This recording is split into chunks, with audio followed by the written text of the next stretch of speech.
Glória a Deus. Irmãos, Gênesis capítulo 22 é um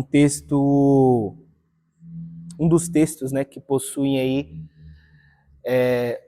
uma profundidade teológica muito significativa, principalmente para nós cristãos. Isso porque aqui nós vemos Deus provar a Abraão, exigindo a entrega do seu próprio filho. E Isaac, como eu mencionei na aula anterior, ele é um tipo de Cristo, né? Ele aponta para Cristo. E nós vemos Abraão sacrificando, ou pelo menos tentando sacrificar o seu próprio filho, em forma de obediência a Deus. Esse episódio, se os irmãos quiserem anotar, é chamado pelos judeus de Akedah, tá? Gênesis capítulo 22, versículo 1 ao versículo 11, geralmente é chamado pelos judeus de Akedah. Akedah no hebraico significa amarramento, que foi justamente o que Abraão fez com Isaac, o amarrou e o colocou sobre o altar. Então, geralmente, os judeus olham para esse episódio e chamam esse evento, esse fato que aconteceu de Akedah, tá? Até aqui, Gênesis capítulo 22, né, até a prova de Abraão, o que aconteceu? A gente já fez essa retrospectiva na aula anterior, mas só para a gente recordar, Deus já havia chamado Abraão no capítulo 12, Deus já havia reafirmado as promessas no capítulo 15, no capítulo 16, Abraão tem um filho com Agar, Ismael. No capítulo 17, depois de 13 anos, o Senhor reaparece a Abraão, reafirmando as suas promessas. No capítulo anterior, a gente vê no capítulo 21 o nascimento de Isaac, ou seja, o cumprimento da promessa, Deus não falhando, né, com aquilo que ele havia prometido a Abraão, mas sim executando ali o que havia prometido. E no capítulo 22, então, nós vemos Deus provar Abraão. E aí é interessante, irmãos, a gente entender que no capítulo 22, o tema central aqui não é Deus querendo a morte de Isaac. Na verdade, é Deus provando a Abraão para saber se Abraão ama mais a promessa do que o Deus da promessa. Então, o tema central aqui desse capítulo é Deus provando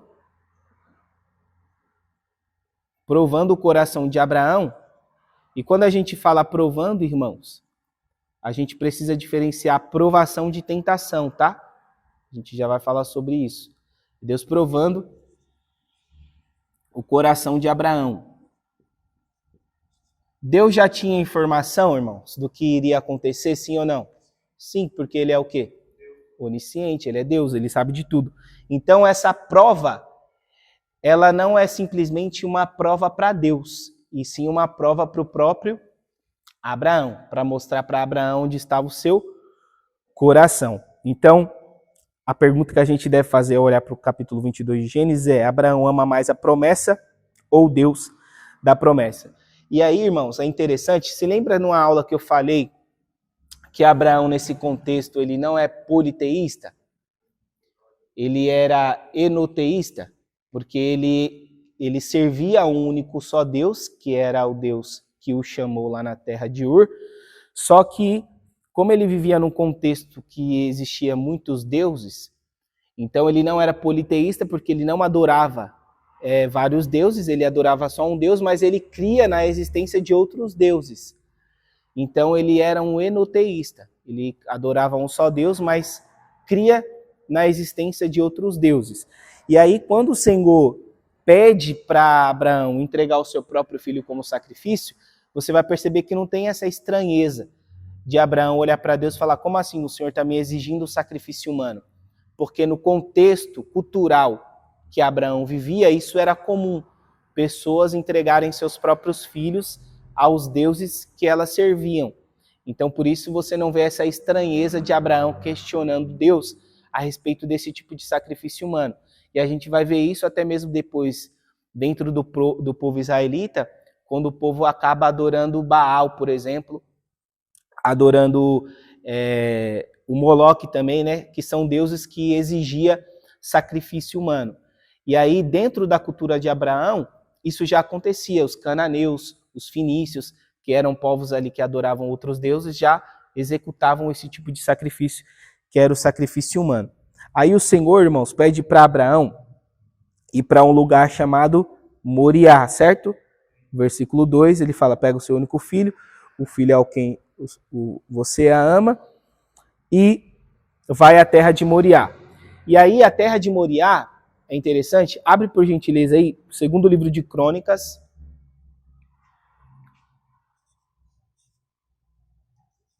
capítulo de número 3, versículo 1.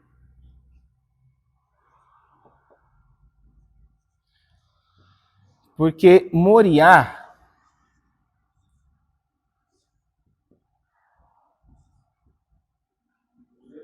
Pode, por favor.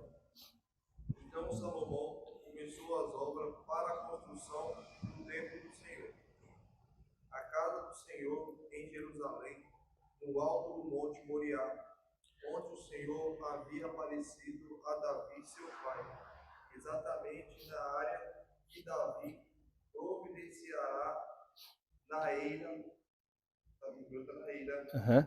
ou terreno de Malhar do trigo, de Ornã, Araúna e Jebuseu. Na onde o texto está dizendo que Salomão ia edificar o templo? No versículo que você leu, em Moriá. Então, esse mesmo local aqui que Deus pede para Abraão sacrificar o seu filho, lá na frente vai ser o mesmo local em que Abraão edifica o templo. Então, esse local aqui, Moriá, não é um simples local, porque Deus poderia exigir o sacrifício de Isaac ali mesmo, certo? Onde Abraão estava. Eu quero seu filho, então já arma ele aí e me entrega seu filho. Mas Deus fala, você vai para uma terra específica, para um lugar específico chamado Moriá, e nesse local você vai sacrificar meu filho. E por que Moriá? Porque Deus já estava estabelecendo o local de adoração, um local específico de sacrifício. Então, Moriá seria onde Salomão construiria o templo, e na onde que se matava os cordeiros em sacrifício? No Santíssimo Lugar, dentro do templo. Então, Deus aqui em Gênesis já está estabelecendo o local de sacrifício. O local de sacrifício que é Moriá, onde um cordeiro precisa ser morto. Então, Deus fala, vai para Moriá, e lá em Moriá, por quê? Porque lá é o local onde o cordeiro deve morrer, lá é o local onde o sacrifício deve ser oferecido. E aí, Salomão, ele edifica o templo em Moriá, onde justamente Deus havia mandado sacrificar Isaac, e mais para frente a gente sabe que Jesus, Cordeiro de Deus, foi sacrificado, ou pelo menos condenado, em Jerusalém, lá onde ficava praticamente o templo. Então, Moriá é um lugar-chave para a gente entender como lugar de sacrifício, lugar de adoração, e é nesse local que o Senhor exige aí o sacrifício de Isaac, tá? Versículo 2 começa dizendo assim: passando algum tempo, Deus pôs à prova a Abraão, dizendo-lhe, Abraão, e Abraão respondeu, eis-me aqui. Então, como eu havia falado, o texto começa dizendo que Deus prova a Abraão. E aí lá em Tiago, capítulo 1, versículo 13, quem consegue abrir para mim? Existe uma diferença porque Deus não tenta ninguém. Deus está provando Abraão, não está tentando Abraão. Não. Visível ao Senhor? Na verdade... Tiago, calma aí. Na verdade, o próprio texto diz que o lugar seria chamado o Senhor vê ou o Senhor proverá para si, né? Que aí é o nome de Deus, Jeová Jirê. Então é esse significado aí mesmo. Tiago 1,13.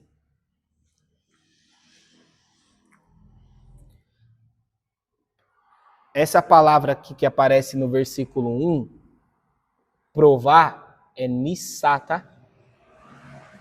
Em hebraico. Pode ler, por favor. Ninguém seja tentado, diga, que Deus sou tentado, porque Deus não pode ser tentado pelo mal. Ninguém tenta.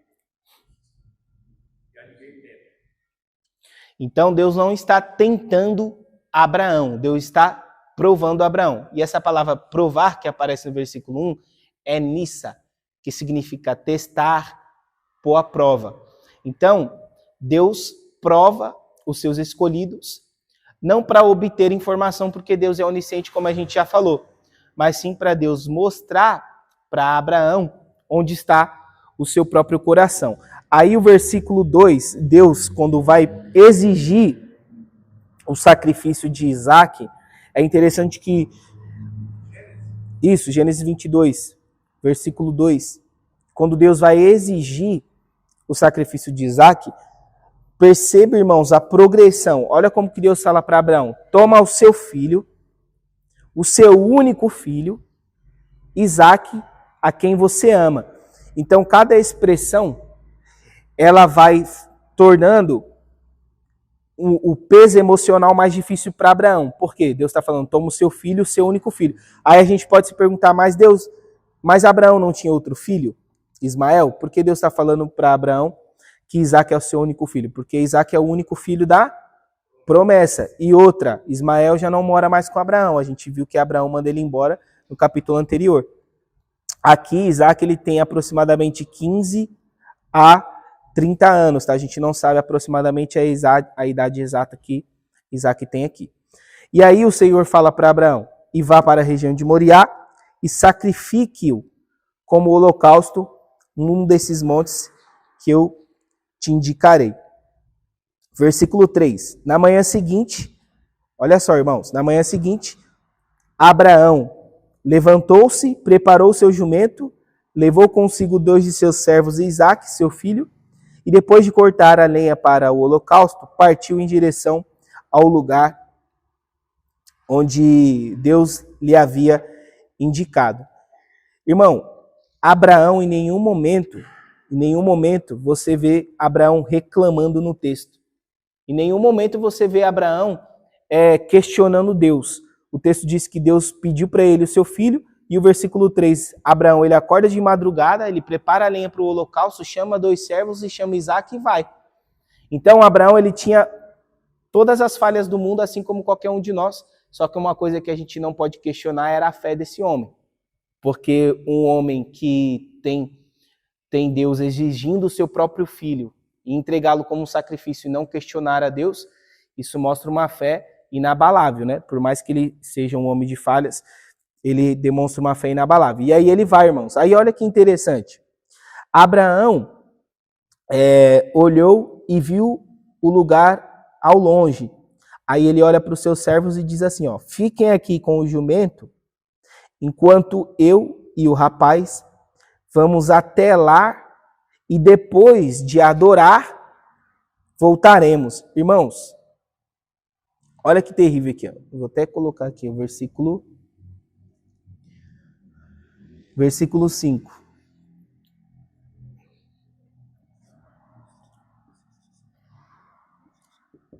Porque Abraão está falando para os seus servos que ele vai subir para o monte para fazer o quê, irmãos?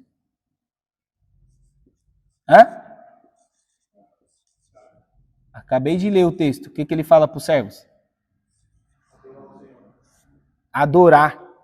Ele fala para os servos, ó, eu vou ali com o jovem, vou subir no monte, e depois que a gente adorar, nós voltaremos.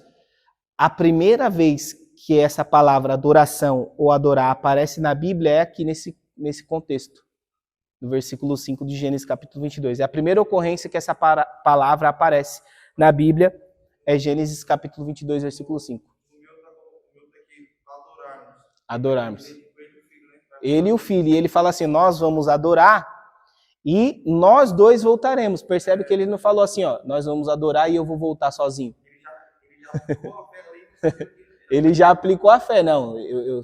Deus pediu o meu filho, mas nós 2 vamos voltar. E aí a gente vai entender isso lá em Hebreus, né? Que aí Paulo disse que ele tinha a fé de que Deus o ressuscitaria, né? Porque Deus fez a promessa, sim ou não, irmãos? E essa promessa está ligada à descendência. O outro filho foi mandado embora. E Deus falou para Abraão assim no capítulo anterior, Ismael não vai ser seu herdeiro. Quem vai ser seu herdeiro vai ser quem? Vai ser Isaac. Porque ele vai ser o herdeiro da promessa. Ele vai ser a sua descendência. Então, se a promessa que Abraão recebeu está ligada à descendência, irmãos, Isaac é crucial para o cumprimento da promessa. Então, se Deus exigiu que Isaac seja morto, Abraão obedeceu e falou, não, eu vou sacrificar meu filho, mas eu tenho fé de que se eu matar ele, Deus vai ressuscitar, porque ele precisa estar vivo para que a promessa se cumpra. Então, ele tinha essa fé. E é interessante que eles demoraram 3 dias até chegar no Moriá. E aí algumas pessoas fazem alusão à ressurreição de Cristo, né? Que também, depois de 3 dias, ele ressuscitou.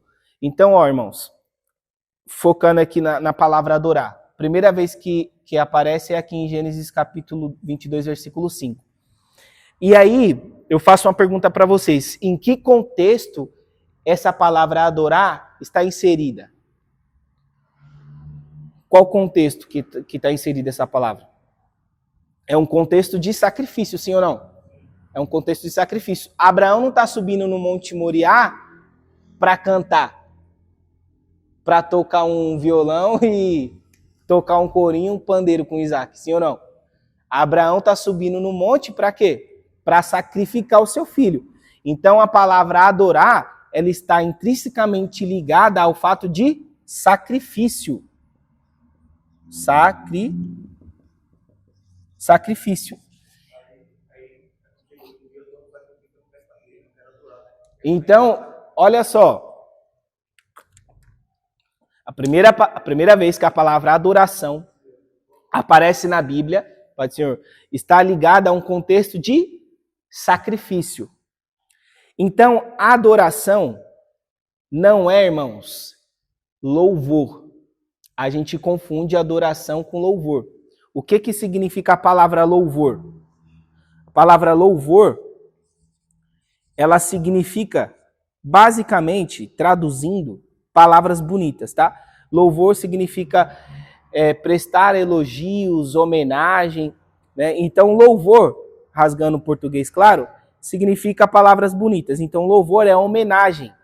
Louvor é dedicação. Louvor é aquilo que a gente canta com os lábios. E a Bíblia ordena a gente louvar a Deus? Sim ou não? Sim. A Bíblia ordena que a gente louve, que a gente preste homenagens ao Senhor com os lábios, que a gente faça canções ao Senhor. O livro de Salmos é um exemplo disso. É um livro praticamente de louvor, de cânticos a Deus.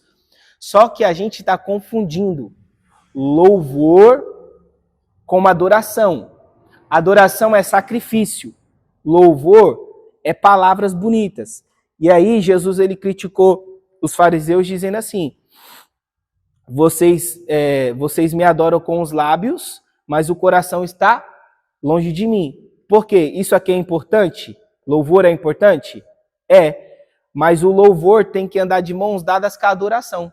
Porque se eu só louvar e não adorar, a minha adoração ela é superficial. E aí, abre aí Isaías capítulo 1, versículo 11.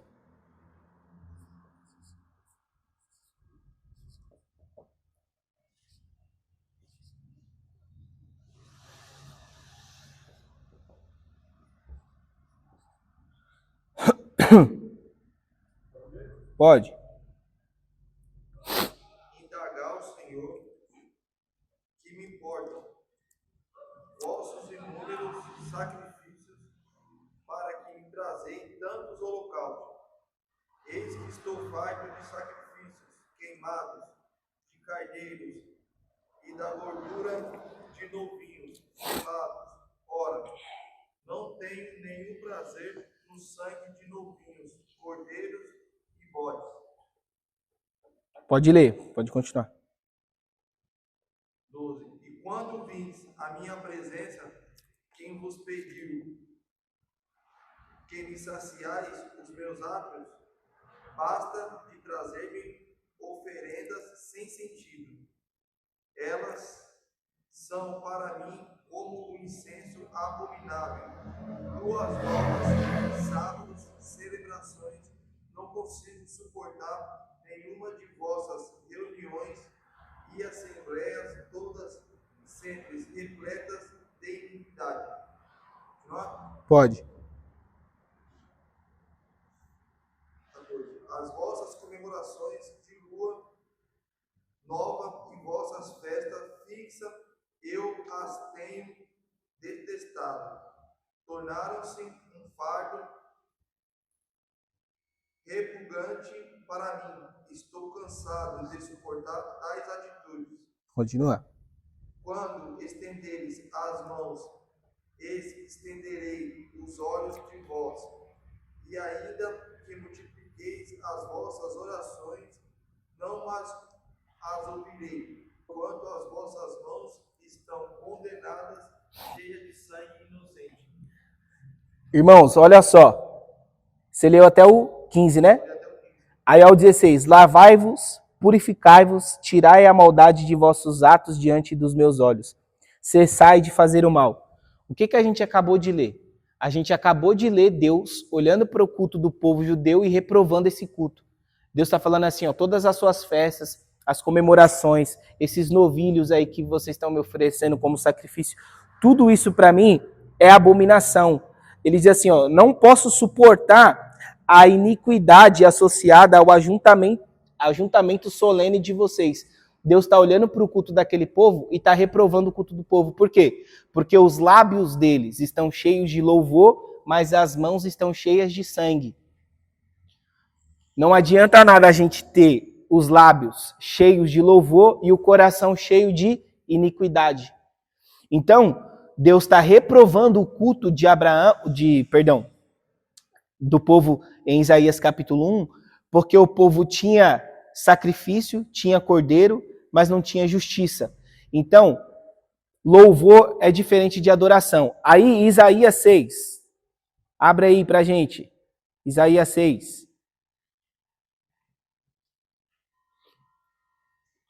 Versículo 1 em diante. No ano que faleceu, pode ler? Pode. No ano que faleceu o rei Uzias, eu vi o Eterno sentado sobre o trono, alto e exaltado, e aba o seu manto preenchia todo o templo. Pode. Em torno dele posicionavam serafins, cada um deles tinham 6 asas, com 2 cobriam o rosto, com 2 cobriram os pés e com 2 voavam. Ao mesmo tempo, clamavam uns aos outros: Santo, Santo, Santo é o Senhor dos exércitos. Eis que toda a terra está plena da glória do Senhor. Só até aí. O que está acontecendo aqui, irmãos? Em Isaías capítulo 6. Um culto. Os anjos estão prestando louvor ao Senhor. Eles estão olhando para aquele que está sentado no trono e está dizendo, Santo, Santo, Santo, é o Senhor dos exércitos. Ou seja, os anjos aqui estão louvando aquele que está sentado no trono. Mesma coisa acontece com Jesus em Apocalipse capítulo 5. Quando Jesus entra pelos portões celestiais, os serafins adoram, os anjos adoram, os seres viventes adoram, os 24 anciões adoram. Então eles prestam louvor. E aí, irmãos, João capítulo 4, vocês vão entender onde eu quero chegar. João capítulo 4, versículo 23. Vamos ler o 22 em diante.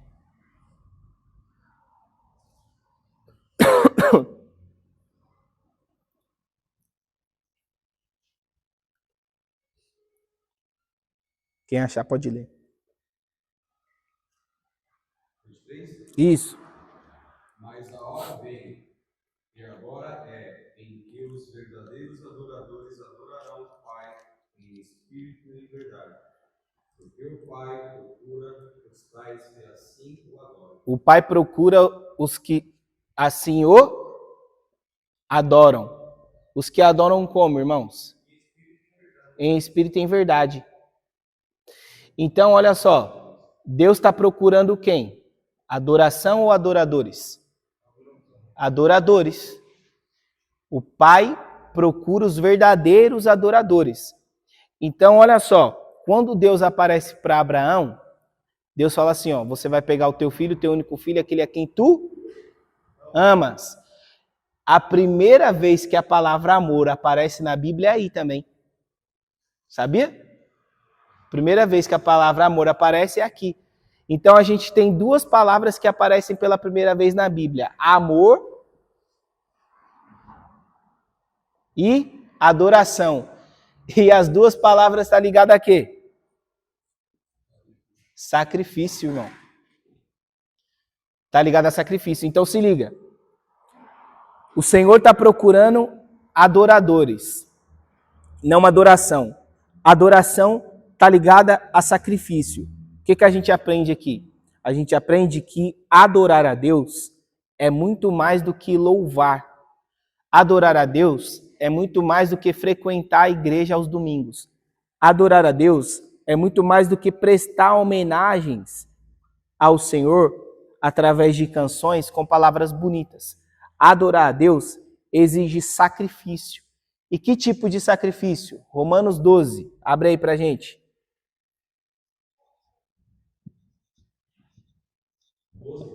Isso. Romanos 12 primeiro. Pode? Rogo-vos, pois, irmãos, pela compaixão de Deus, que apresentei o vosso corpo em sacrifício vivo, santo e agradável a Deus, que é vosso culto racional. Apresentai os nossos corpos como sacrifício o que, irmãos? Morto? Sacrifício vivo. Ou seja, Paulo está relacionando o culto a um tipo de sacrifício. E é um sacrifício que? Vivo. Paulo tem em mente toda essa cultura pagã onde aqueles povos que eu mencionei entregavam seus filhos como sacrifício a deuses como Baal e Moloque. E aí Paulo está relacionando isso a um tipo de culto, dizendo assim, ó, se até os pagãos oferecem os filhos como sacrifício, a gente que adora um Deus vivo não vai se oferecer como sacrifício? Então, uma adoração está ligada a um sacrifício. Que tipo de sacrifício? A um sacrifício vivo. Então, esse sacrifício vivo é o nosso culto racional a Deus. E como que eu me ofereço a Deus como um sacrifício?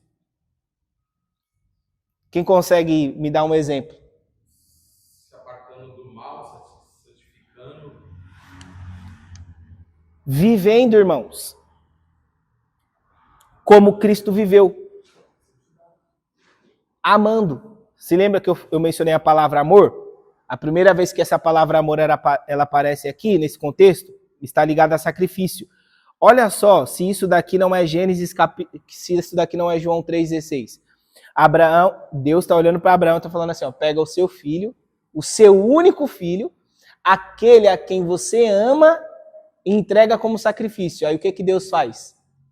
Ele pega o seu filho, o seu único filho, o seu filho amado, e entrega como sacrifício. Aí João 3,16, porque Deus amou o mundo de tal maneira que entregou o seu único filho para que todo aquele que nele crê não pereça, mas tenha vida eterna. Então, olha só, o amor de Deus é sacrificial.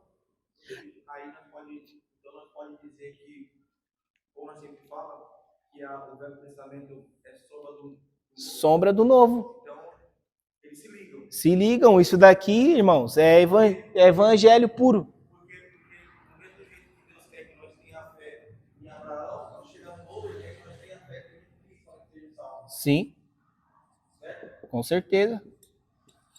Isaac é um tipo de Cristo. Por quê? Isaac é chamado de filho amado, Jesus é o filho amado. Isaac, ele é o filho da promessa. Jesus, ele é o herdeiro de todas as coisas.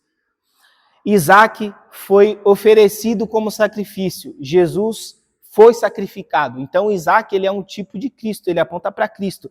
E isso aqui que acontece em Gênesis capítulo 22 é uma sombra do que acontece em João 3,16. Porque Deus pede para Abraão, Deus nunca vai pedir algo para nós que ele mesmo não esteja disposto a fazer. Como que Deus vai pedir para Abraão entregar o seu próprio filho se ele não está disposto a fazer o mesmo?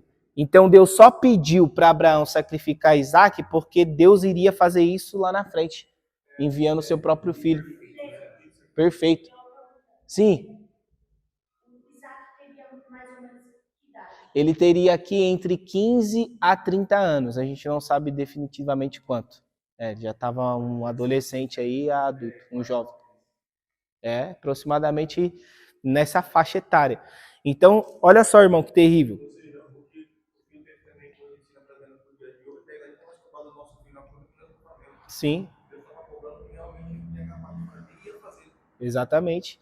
Ele deu o exemplo, né? Ele deu o exemplo lá na frente. E aí, olha como tudo se liga, né? Tudo se liga. Adoração está ligada a sacrifício, amor está ligado a sacrifício. E é justamente o que acontece com Jesus, porque ele nos amou ao ponto de se sacrificar por nós. E, ao mesmo tempo, a nossa adoração é um tipo de sacrifício vivo, porque nós adoramos a Deus em espírito e em verdade. Então, antes, o sacrifício ele estava ligado a um local, sim ou não? Moriá. Mais para frente, Templo de Salomão. Hoje, o nosso culto, ele não está mais relacionado a um local, e sim a uma pessoa, que é Jesus. E aí Jesus disse assim, destruam esse templo, em 3 dias eu o reconstruirei. Então hoje o nosso templo não é mais um local geográfico, e sim uma pessoa. O nosso templo é Jesus. Ele é o verdadeiro templo que nos concede o acesso à verdadeira adoração. Só através dele a gente consegue adorar a Deus. Só através de um verdadeiro sacrifício. Quem é o verdadeiro sacrifício? Jesus. Então, nós aprendemos aqui que a adoração é muito mais do que louvar, irmãos. Adoração é um estilo de vida, tá? A gente não pode confundir adoração com louvor. Então, eu falei aqui do filho amado, que é Isaac, que já é uma tipologia de Cristo em João 3,16. E outra, irmãos, Isaac aqui, como mencionado na revista, Isaac ele poderia muito bem não aceitar ser entregue como sacrifício. Porque Abraão já é um idoso, tem mais de 100 anos, sim ou não? Aí meu pai, irmão, chega e fala assim, você vai ser sacrificado. Pô, nada, meu irmão. Eu meto o pé, sai fora, esse velho tá ficando louco, imagina Isaac. Não, Isaac obedeceu, irmão. Isaac foi obediente. O único questionamento que Isaac faz é quando eles estão subindo e Isaac olha para Abraão e fala assim, onde está o cordeiro? Eu estou vendo a lenha. E olha que interessante, Abraão pega a lenha e quem carrega a lenha? Isaac. O texto diz que Abraão coloca a lenha nas costas de Isaac e Isaac sobe com a lenha. Aí João 17, abre aí. João 19, 17, abre aí.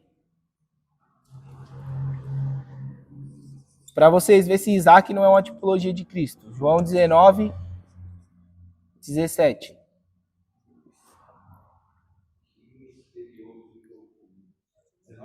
Isso, João 19, 17. Carregando a própria cruz, Jesus foi ao local chamado Lugar da Caveira.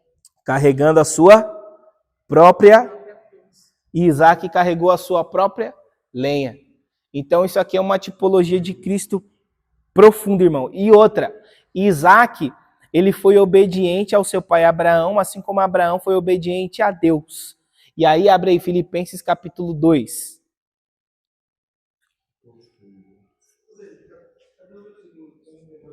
Qual?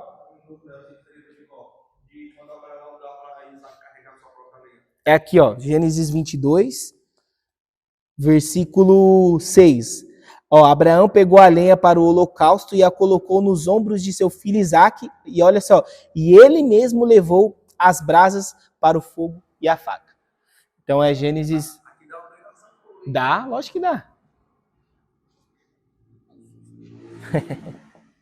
Filipenses 2, 6 a 8. Assim como Isaac foi obediente, irmãos, e carregou a sua própria lenha para ser sacrificado, Filipenses 2, 6 a 8.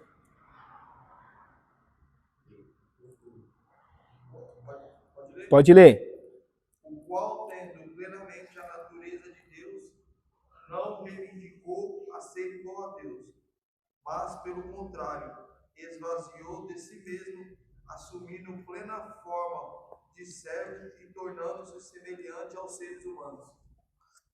Até outro. Vai. Assim, na forma de homem, humilhou a si mesmo e entregando-se à obediência até a morte, morte de cruz. Ele foi obediente até a morte. Isaac foi obediente até a morte. Assim como Cristo. Isaac poderia se rebelar, falar, não, pai, não quero, não vou aceitar. Poderia fugir, poderia se rebelar, como jovem mais forte do que seu pai idoso, poderia muito bem revidar, mas ele foi obediente e carregou sua própria lenha. Assim como Cristo foi obediente até a morte e morte de cruz. Então Isaac aí, ele é uma tipologia praticamente perfeita a respeito de Cristo. E aí, irmãos, olha só que interessante isso daqui, porque quando Isaac sobe, né, lá no versículo 7, ele fala assim para o seu pai, ó. Isaac disse a seu pai, Abraão, meu pai. Aí Abraão, sim, meu filho. Respondeu Abraão. E aí Isaac disse, as brasas e a lenha estão aqui, mas onde está o cordeiro para o holocausto? Aí Abraão responde, Deus mesmo há de prover o cordeiro para o holocausto. Então, Isaac, ele percebe que tem algo faltando, sim ou não? Só que, olha só, quando Isaac pergunta para Abraão, Isaac pergunta a respeito de o quê, irmãos? De um cordeiro, sim ou não? Só que lá na frente, quando Abraão vai imolar o seu filho, o que aparece para Abraão? Versículo 13. Abraão ergueu os olhos e viu um carneiro. Não é um cordeiro. Não é interessante isso? Geralmente a gente costuma dizer que foi um cordeiro que morreu no lugar de Isaac, mas não. Deus manda um carneiro. E aí essa pergunta de Isaac, ela é vaga. Porque aí Isaac pergunta para Abraão, cadê o cordeiro? Aí Abraão fala, Deus proverá para si um cordeiro. Abraão está dizendo que Deus ia prover para si um cordeiro, mas o que Deus prove nesse texto aqui é um carneiro, não é um cordeiro. Então, essa resposta de Abraão, ela ecoa e ela vai parar lá em João Batista. Por que em João Batista? Porque João Batista que vai responder essa pergunta. Abre aí, João, capítulo 1.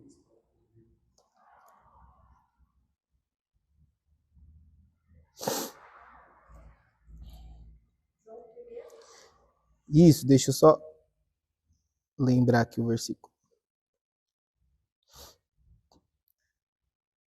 João 1, acho que é o versículo 29. Deixa eu ver. É isso mesmo, João 1, 29. Leia em voz alta, leia em voz alta. No dia seguinte, João viu Jesus caminhando em sua direção e disse, vejam, é o Cordeiro de Deus que tira o pecado do mundo. Glória a Deus. Então, olha o Cordeiro de Deus aqui, irmão. A pergunta foi feita em Gênesis capítulo 22. Abraão responde, Deus proverá para si o seu cordeiro. Deus não envia o cordeiro aqui, porque o cordeiro seria enviado aqui, ó. E aí, olha que interessante. Abraão diz assim, ó, Deus proverá para si mesmo um cordeiro. Então, todos os cordeiros que foram sacrificados no templo até Jesus eram cordeiros de homens. Os homens preparavam seus próprios cordeiros para oferecer em sacrifício. Você criava um cordeiro durante um ano, alimentava ele e oferecia ele em sacrifício. Só que Jesus não é o cordeiro do homem, é o cordeiro de Deus. Jesus não é um cordeiro que foi preparado pelos homens. Jesus é o cordeiro que foi preparado pelo próprio Deus. Então, a resposta de Abraão a Isaac, ela na verdade é respondida por João Batista, que aponta o cordeiro de Deus que tira o pecado do mundo. E aí, irmãos, esse daqui é um texto chave para a gente entender a doutrina da substituição. Porque o carneiro, ele morre no lugar do Isaac, sim ou não? O inocente ocupa o lugar do condenado. E aí, olha só, por gentileza, Romanos capítulo 8, versículo 32, abre aí pra gente. Porque Deus poupou o filho de Abraão, sim ou não? Só que Deus não poupou o seu próprio filho.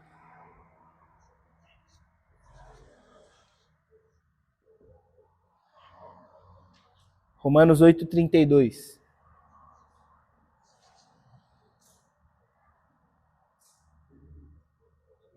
Pode. Aquele que nem mesmo seu próprio filho poupou, antes o entregou por todos nós, para nós não dará, para que nos dará de todas as coisas. Deus não poupou o seu próprio filho, antes entregou ele por todos nós. Então Jesus morreu não somente, irmãos, para nós, mas por nós. Ou seja, ele morreu em nosso lugar. Aí sabe o que é interessante, irmãos? Sabe o que é interessante? Que a gente costuma olhar para a cruz. A gente costuma olhar para a cruz como algo feito para nós, sim ou não? Ah, Jesus morreu na cruz para me salvar, para nos abençoar, para nos livrar da condenação, sim ou não? A gente costuma olhar para a cruz como algo feito para nós. Só que a cruz, além de ser algo feito para nós, foi algo feito por nós. Por que por nós? Porque Jesus morreu não somente para nos salvar, mas morreu em nosso lugar. Então, de certa forma, foi a gente que matou Jesus. Por quê? Porque ele morreu pelos meus pecados. Então, irmão, não se ache melhor do que a multidão que gritou, solte Barrabás. Porque se você estivesse lá, você gritaria também.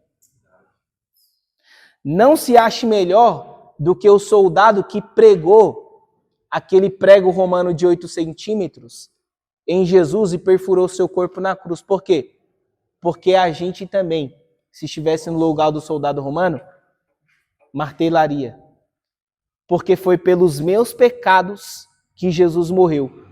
Então, antes de eu olhar para a cruz e usufruir os benefícios da graça, eu preciso, irmão, ter o espanto e o horror de que Jesus morreu por minha causa. Ele é o inocente e eu sou o culpado. Ou seja, um inocente morreu no meu lugar. Então, antes de eu me alegrar com a cruz, eu preciso primeiro sentir a angústia, irmão, de que Jesus morreu, de que um inocente morreu no meu lugar. Aí hoje a gente se alegra. Hoje a gente fala da cruz, é até emocionante, irmão.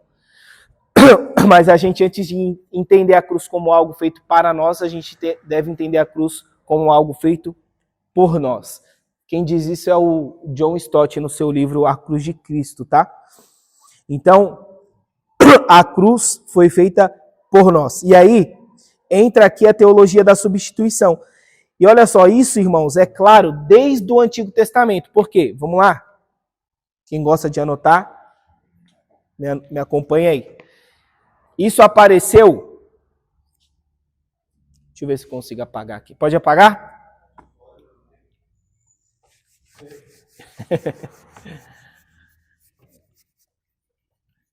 Anota essa aí, antes da... antes de olhar para a cruz como algo feito para mim, eu devo olhar para a cruz como algo feito por mim. Anota essa.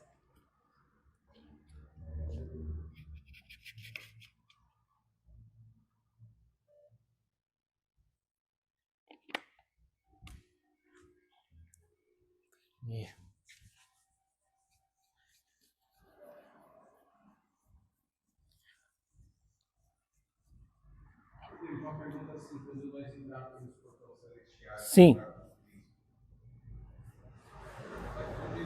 alguma sombra de algum pensamento daqui?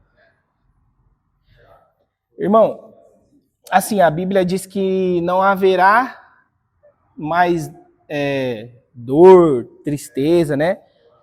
Eu acho que tudo aquilo que remete ao pecado, acho que a gente não vai lembrar, não. Assim, eu acredito que a gente vai ter memória, sim, daqui. Eu não acredito que a gente vai sofrer uma lavagem cerebral no céu. Não faria sentido.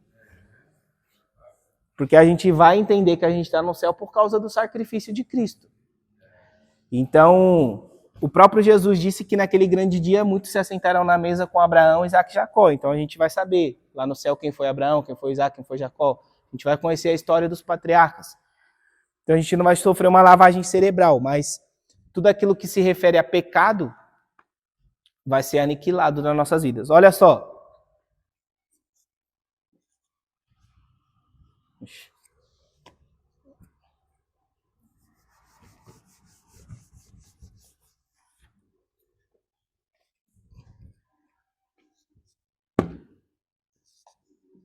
Teologia da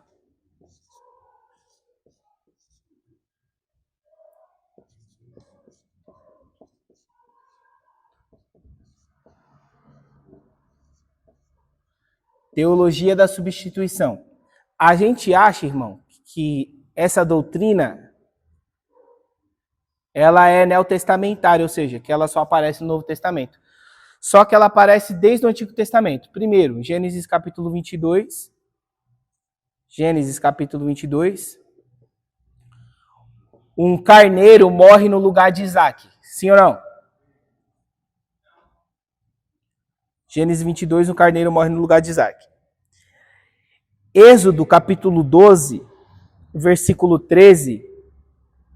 O cordeiro pascual morre no lugar dos primogênitos de Israel. Olha só. Gênesis 13. Eu vou colocar só aqui para não ter que escrever muito. Ó. Carneiro morre no lugar de Isaac. Êxodo 12, 13. O cordeiro pascual morre no lugar dos primogênitos de Israel. Levítico 16, a partir do versículo 21, o bode emissário, ele carrega simbolicamente os pecados do povo. Levítico, capítulo 16, versículo 21 ao 22. Você tem o bode emissário.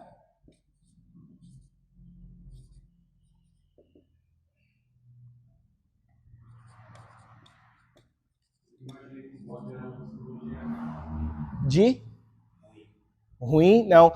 Aqui, irmãos, nesse texto, os adventistas, eles fazem um erro grotesco, que eles acreditam que esse bode emissário é Satanás. Mas por que é errado fazer essa analogia? Porque eles estão colocando Satanás como se fosse corredentor, porque eles acreditam que os pecados da humanidade foram depositados nesse bode que representa Satanás, ou seja, os pecados da humanidade foram passados para Satanás. Dessa forma, Satanás que levou os nossos pecados, entendeu? Só que quem levou os nossos pecados? Jesus. Então, dessa forma, eles estão dizendo que Satanás é um corredentor, que Jesus morreu pelos nossos pecados, mas quem levou o preço, quem levou os nossos pecados foi Satanás. Mas não, o bode emissário também aponta para Cristo, tá? Porque nesse ritual, um cordeiro morria, um bode morria pelo pecado, e o outro, o sumo sacerdote imputava as mãos sobre a cabeça dele e lançava ele no deserto para ele carregar os pecados do povo. Então os dois representam Jesus. O que morre representa o sacrifício de Jesus na cruz, e o que carrega os pecados é Jesus carregando os nossos pecados, conforme Isaías capítulo 53, que diz que ele levou sobre si todos os nossos pecados, enfermidades e tudo mais. Então, olha só, Levítico, aí a gente vê Isaías,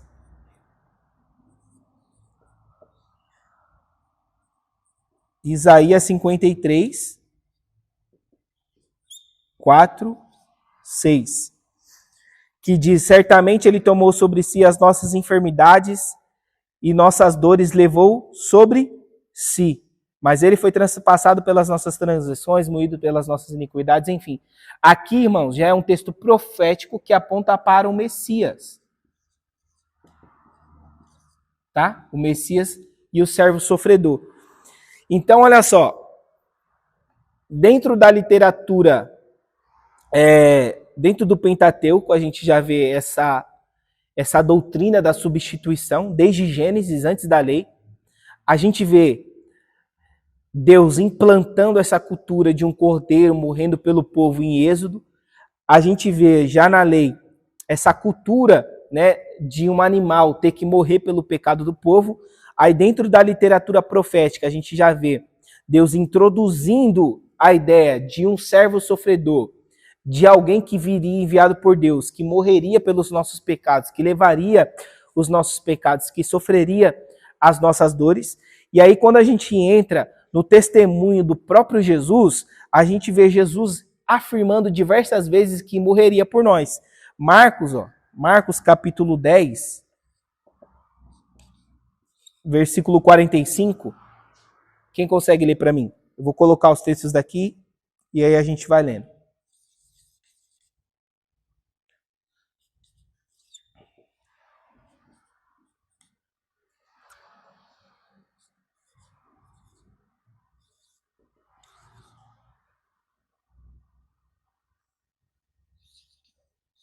Quem achar já pode ler, tá? Marcos 10, 45.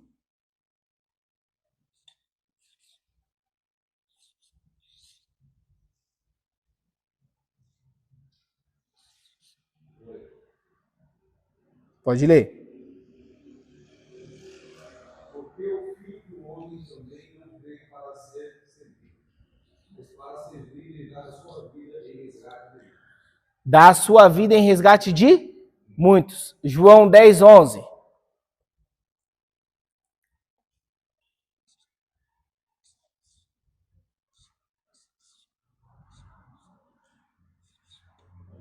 Pode.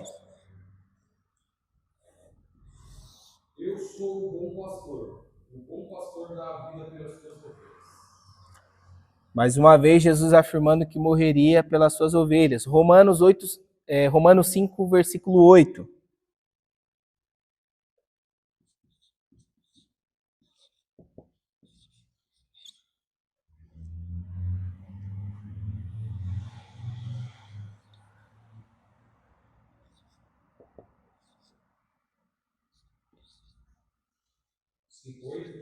Isso, Romanos 5, 8.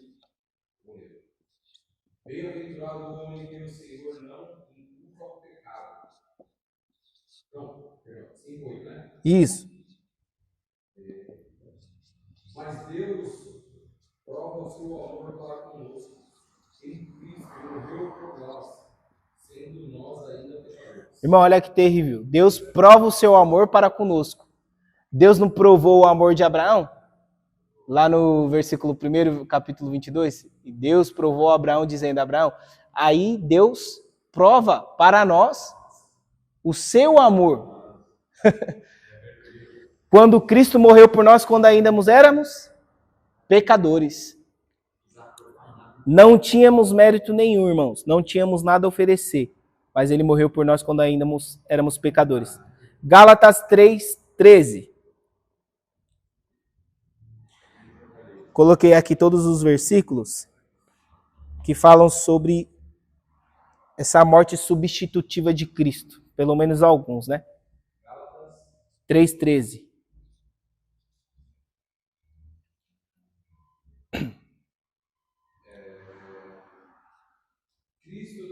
tratou da maldição da lei, fazendo-se maldição por nós, porque está escrito: maldito todo aquele que for pendurado no madeiro.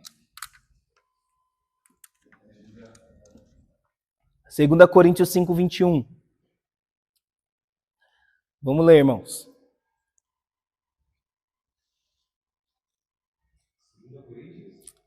5, 21. Esse texto é fantástico, irmãos. É um dos que eu mais gosto a respeito. Por aquele que não conheceu o pecado e fez-se pecado por nós, para que nele possamos feito justiça de Deus. Aquele que não conheceu o pecado, ou seja, Jesus não pecou, certo? Ele se fez pecado. Isso é interessante a gente entender porque, irmãos, Jesus, quando morre na cruz, Isaías nos disse que ele carregou as nossas iniquidades, Isaías 53. Quem matou Jesus na cruz, primeiro, foi os nossos pecados, que ele morreu pelos nossos pecados. Em algumas instâncias, os fariseus, Pilatos, né, que condenou o Império Romano, mas diretamente quem matou Jesus na cruz foi o próprio Deus. Por quê? Porque na cruz de Cristo, Deus manifesta primeiro o seu amor pela humanidade, que a gente leu isso aqui em Romanos 5,8, certo? Que Deus provou o seu amor quando entregou o seu próprio Filho, que morreu por nós quando ainda éramos pecadores. Então Deus na cruz manifesta o seu amor e ao mesmo tempo a sua justiça. Por quê? Porque na cruz Deus está condenando o pecado de toda a humanidade. Através de quem? De Cristo, porque ele se fez pecado. Aí a gente entende a angústia de Jesus lá em Lucas capítulo 22, quando ele ora dizendo assim: Pai, se possível for, afasta de mim esse cálice. Jesus aqui não está com medo da cruz, em nenhum momento Jesus teve medo da cruz. Tem pregador que fala: Jesus teve medo da cruz. Mentira, Jesus nunca teve medo da cruz, porque ele mesmo sabia que morreria uma morte de cruz. Jesus, quando ora a Deus dizendo: Pai, se for possível, afasta de mim esse cálice, porque Jesus beberia o cálice da ira de Deus e ao mesmo tempo ele se tornaria pecado. Agora imagina um Deus santo, que a Bíblia diz assim, ó, que ele não suporta o mal, que ele não pode contemplar o mal, se tornar o próprio pecado. Imagine Jesus, que é Deus santo, se tornar pecado. Quando Deus olha para a cruz, ele vê uma bola de iniquidade, irmão. E aí, por isso que a Bíblia diz que Deus agradou moê-lo na cruz. Porque quando Jesus morre na cruz, Deus está olhando para Cristo e está vendo uma bola de pecado, uma bola de iniquidade. E aí o que Paulo fala? Que ele, que não tinha pecado, se fez pecado, para que nele nos tornássemos justiça de Deus. Ou seja, o pecado da humanidade foi imputado nele e Deus pune esse pecado na cruz, saciando a sua justiça, e ao mesmo tempo toda a justiça de Cristo é injetada na gente. Aí hoje Deus olha para nós e não vê mais iniquidade, vê a justiça de Cristo, porque Deus já viu a nossa iniquidade em Cristo quando estava pregado na cruz. Por isso que hoje, quando Deus olha para você, não vê a iniquidade, vê a justiça de Cristo. Porque ele já viu sua iniquidade aonde? Na cruz. Isso é morte substitutiva. Ele não apenas morreu em nosso lugar, mas ele imputou em nós a justiça dele, irmão. E também o Senhor não ia deixar o inimigo vitorioso nessa. Exatamente. Não ia deixar. Colossenses 2,14 diz que ele triunfou na cruz sobre o inimigo. Então, olha só, isso é doutrina, irmão, da substituição. Então, na cruz, Deus manifesta o seu amor e a sua justiça, porque Deus precisa saciar a sua justiça. Então, ele pune o pecado através de Cristo e hoje a gente é feito justiça de Deus. Então, por isso, irmão, que a gente não pode achar que a gente é santo pelo nosso próprio mérito ou capacidade. Ah, não, eu sou santo porque eu oro, porque eu jejuo, porque eu busco. Não, isso é consequência da nossa salvação, que não foi conquistada por obras. Paulo diz o que em Efésios 2:8? Que a salvação, ela vem por intermédio da fé, que é o quê? Não vem de nós, mas é um dom de Deus. Então a salvação é uma obra exclusiva de Deus, irmão. O homem não tem nada a ver com isso. O homem recebe essa graça por intermédio da fé, e fé não é obras, tá? Fé não é obras. Vamos lá? 1 Pedro 3,18. Pois também Cristo morreu uma única vez pelo pecado, o justo pelos injustos, para conduzir-nos a Deus. Morto sim, na carne, mas vivifica-nos no Espírito. Pelo Espírito. Então o justo morreu pelos injustos. O justo morreu pelos injustos. É por isso que eu digo que a gente matou Jesus, irmão, porque ele morreu em nosso lugar. O inocente morreu pelo culpado. 1 de Pedro 2:24.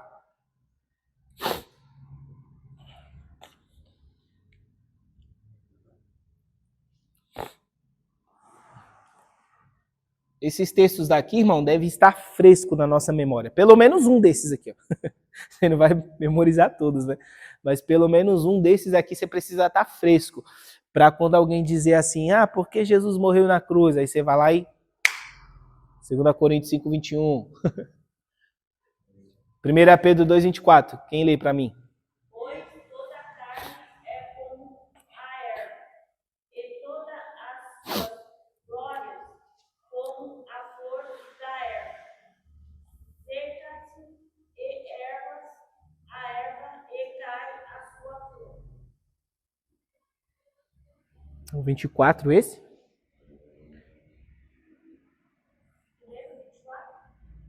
Isso, 2:24. Tá assim, ó, carregando ele mesmo em seu corpo sobre o madeiro os nossos pecados, para que nós, mortos para os pecados, vivamos para a justiça, por suas chagas fostes sarados. Então, Pedro está citando até mesmo Isaías, né?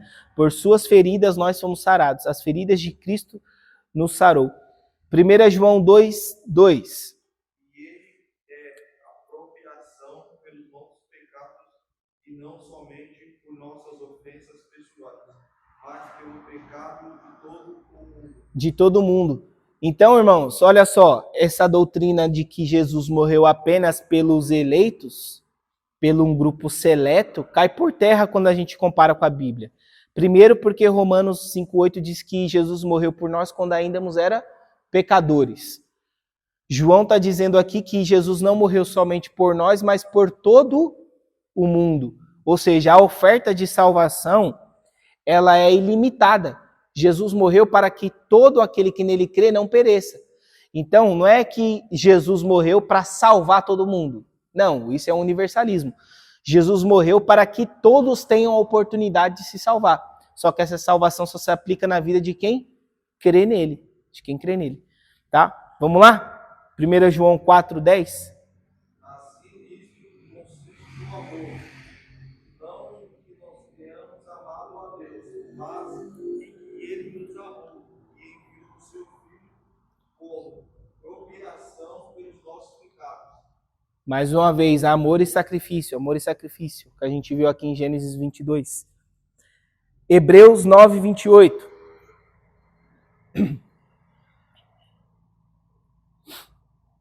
E por último, alguém já deixa aberto Hebreus 10:12.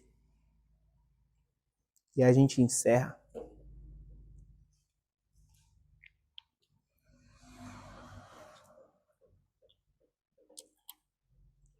Assim também Cristo, oferecendo-se uma vez para tirar o pecado do mundo, aparecerá segunda vez sem pecado aos que os esperam para a salvação. Você leu qual esse aqui? O 9:28, né? Alguém leu o Hebreus 10:12?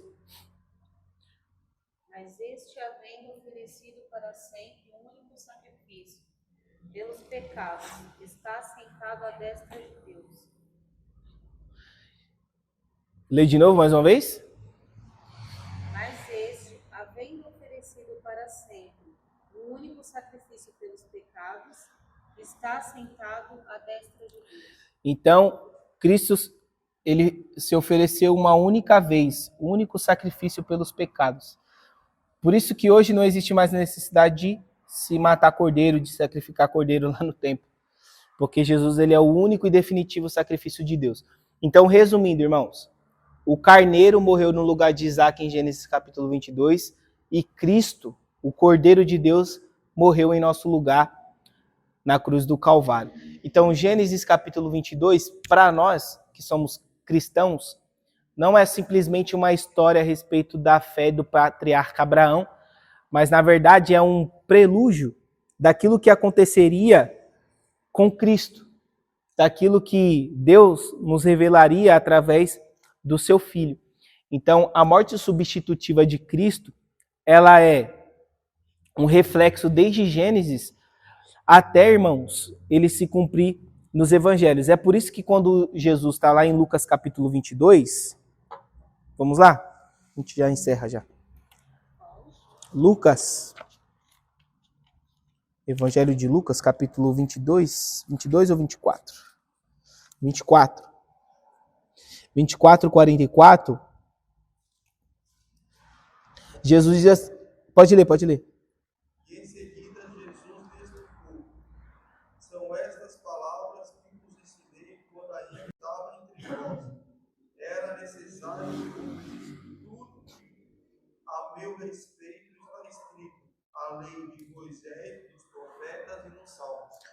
Então Jesus, ele está olhando para os discípulos e está dizendo assim, ó, era necessário se cumprir comigo, ó, tudo que estava escrito na lei de Moisés, Pentateuco, nos profetas e nos salmos. Então Jesus está mostrando para os discípulos, nas escrituras, tudo aquilo que apontava para o seu sacrifício, para a sua morte e ressurreição.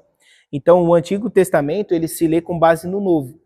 Hoje, o Novo Testamento, ele é interpretado com base no Novo. Então a nossa lente exegética para ler o Antigo Testamento é o Novo Testamento. Hebreus, irmãos, Hebreus é fantástico. Leem essa carta, pelo amor de Deus, pelo menos uma vez. Porque Hebreus, ele vai traduzir o livro de Levítico, praticamente, para a nova aliança. Hebreus, ele olha para o livro de Levítico e está falando, ó, todas essas coisas aqui no livro de Levítico se cumprem em Cristo. Questão de sacrifício, sacerdote, as alianças. O escritor de Hebreus vai explicar tudo isso, né, de como isso funciona. E é um livro fantástico a respeito da cristologia. Então, leia o livro de Hebreus que vocês vão aprender muito. Amém, irmãos? Alguém tem alguma dúvida? Sim?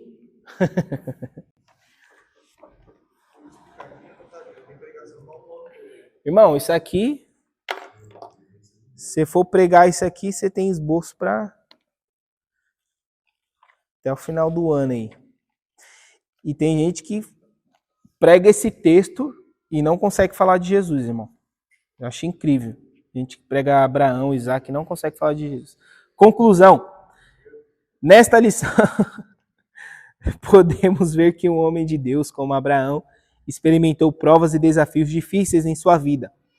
O elevado e precioso exemplo de fé, de coragem e de obediência, tanto de Abraão quanto de seu filho Isaac, nos inspiram a ser crentes mais fiéis e mais santos na jornada da vida cristã. Jesus não disse que seus seguidores teriam uma vida fácil, mas disse, tenho-vos dito isso para que em mim tenhais paz no mundo. Para que tenhais paz. No mundo tereis aflições, mas tende bom ânimo, eu venci o mundo. Amém, irmãos? Vamos orar?